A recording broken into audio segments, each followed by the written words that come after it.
अंदर श्री राम एवं लक्ष्मण।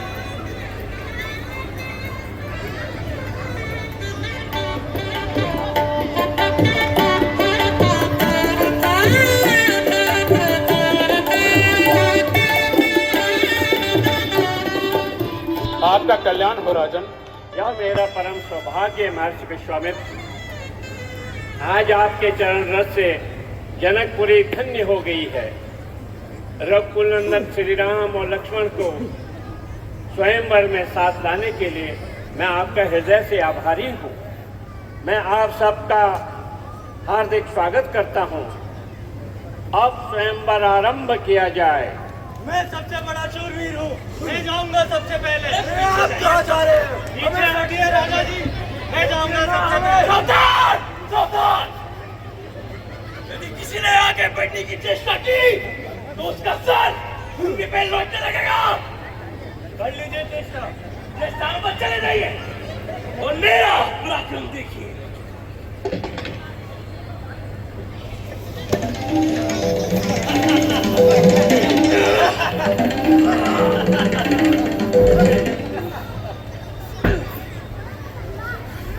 हमारा सर धड़ से अलग करने वाले पहले अपनी पगड़ी तो संभालिए। अब जाइए, कौन होकर बैठिए और हमारा पराक्रम देखिए।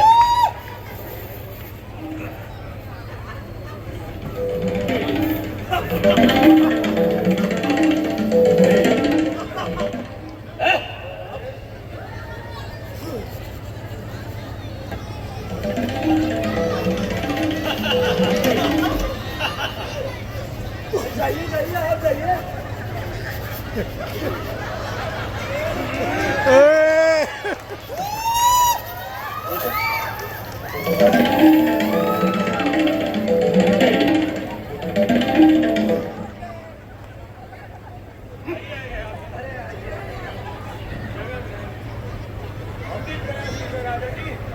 अरे कहाँ है धनुष?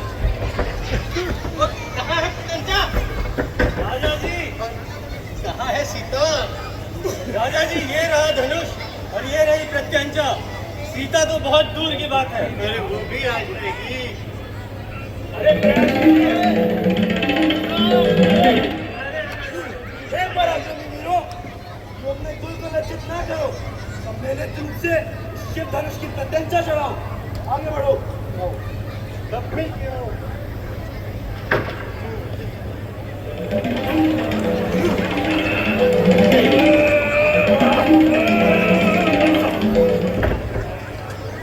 ठहरिए, समाप्त कीजिए वीरता का यह विद्रूप प्रदर्शन। और अधिक उपहास में सहन नहीं कर सकता। यदि मुझे तनिक भी ज्ञात होता कि ये धरती वीरों से रिक्त हो चुकी है तो मैं ऐसी प्रतिज्ञा करके अपनी पुत्री के भविष्य के साथ कदापि खिलवाड़ नहीं करता। धिक्कार है ऐसे वीरों के कुलों को। धिक्कार है महीपति, भूपति, सम्राट और महाराज जैसे विशेष गुणों से आभूषित परिचय पर। बस महाराज जनक, बस बहुत सुन चुके आपका यह प्रलाप। ऐसे तीक्ष्ण कटाक्षों से पूर्व आपको यह आभास होना चाहिए इस सभा में रघुकुल नंदन श्री राम भी उपस्थित है। लक्ष्मण, क्षमा करें भ्राताश्री, परंतु इस प्रकार के कटाक्षों की अपेक्षा को मैं शालीनता नहीं, कायरता मानता हूँ।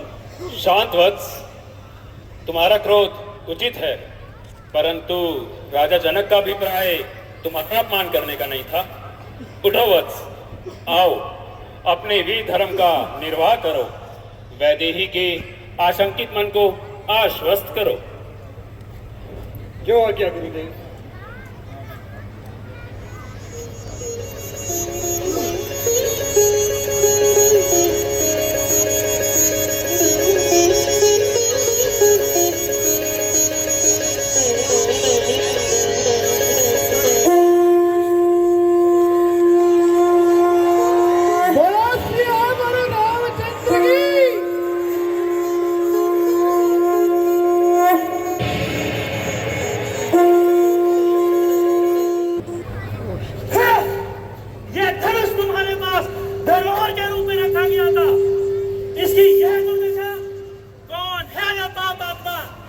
जिसने भगवान शंकर के धनुष के साथ यह घोर अपमान करने की घृणा की है, उस नराधम को मेरे सम्मुख ला।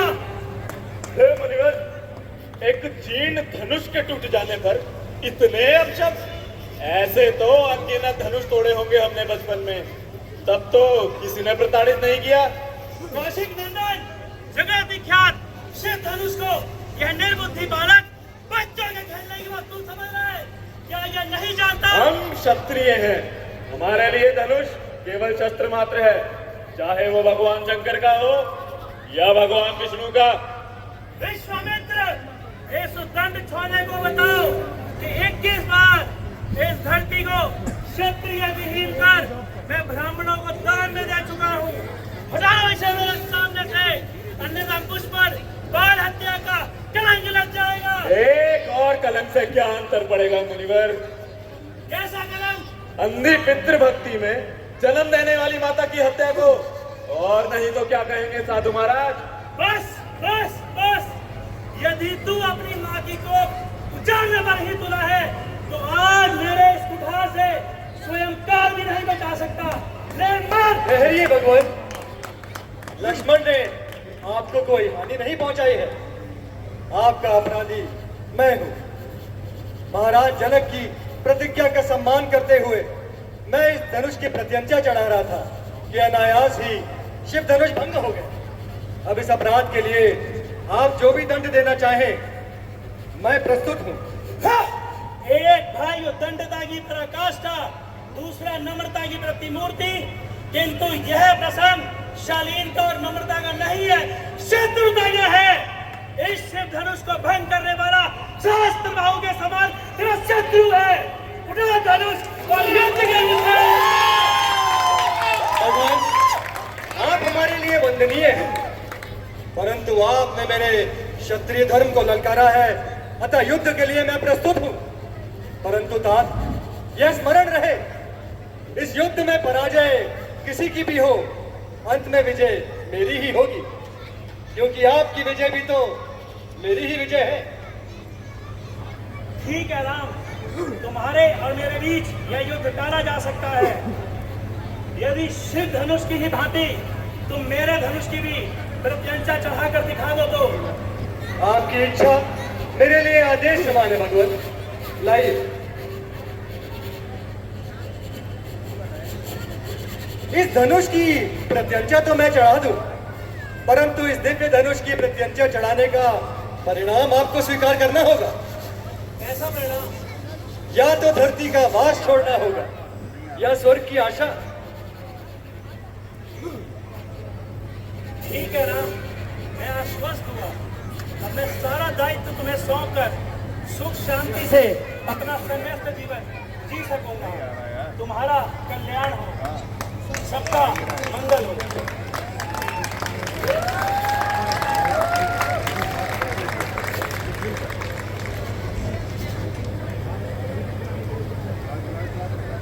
उधर खड़ो।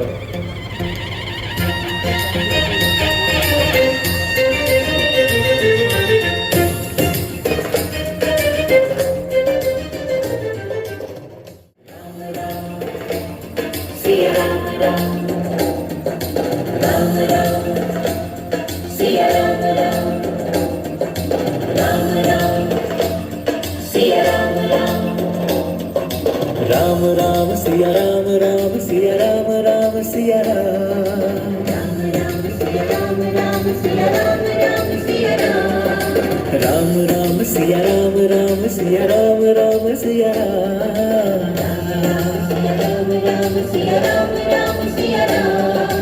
आज जनकपुर राम पधारे, सिया राम राम सिया राम राम राम सिया राम राम सिया राम।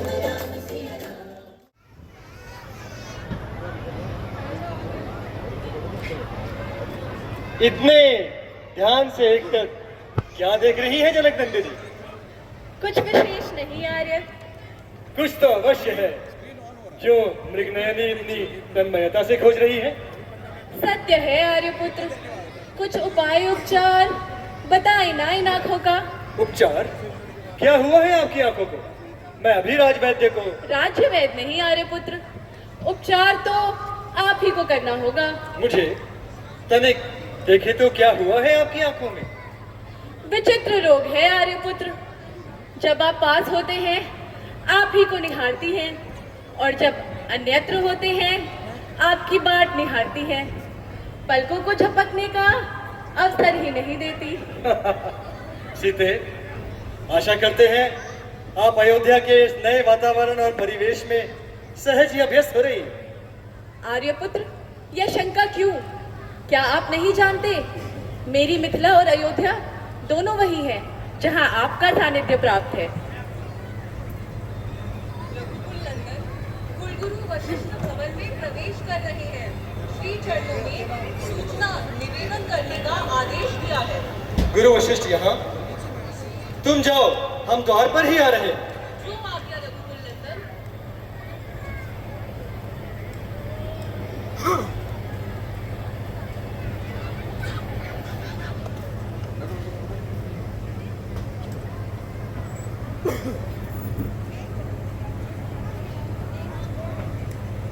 प्रणाम गुरुदेव।